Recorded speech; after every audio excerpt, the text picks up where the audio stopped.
You are 6 years old. You have never been told to sit still. No one has sent you to your room. No one has scheduled your afternoon. You are running barefoot through tall grass with 4 other children, chasing something small and fast, and the adults nearby are barely watching. Not because they don't care, because they trust you completely. For roughly 300,000 years, this was childhood. Not a phase to be managed, not a problem to be solved, a life already being lived. Today, the average American child spends over 7 hours a day in front of a screen. Less than 4% of their day is spent in unstructured outdoor play. Pediatric anxiety is at record highs.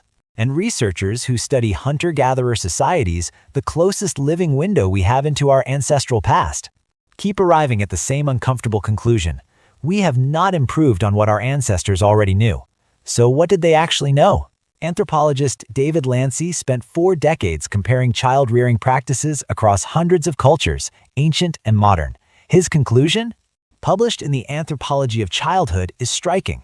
In what he calls weird societies, Western, educated, industrialized, rich, and democratic, we treat children as projects. We schedule them. We correct them. We teach them. But in the vast majority of human cultures across history, children were not taught. They were allowed to observe and join in. The difference is not small. It rewires everything. Let's reconstruct a day. Not a hypothetical.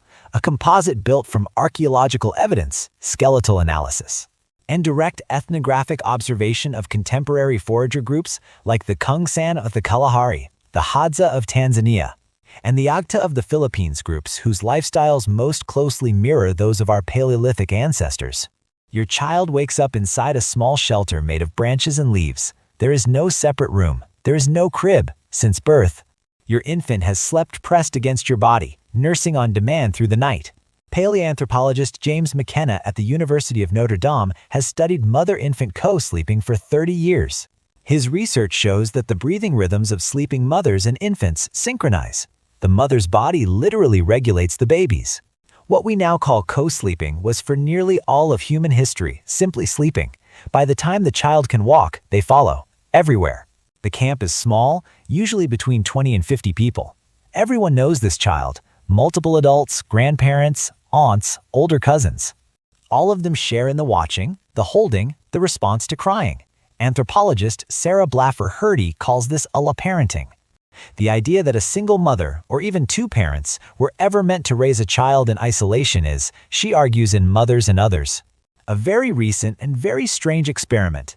So your child wanders. They watch a grandma scrape a hide. They sit near the fire while adults talk. No one pulls them away. No one says not yet, you're too young.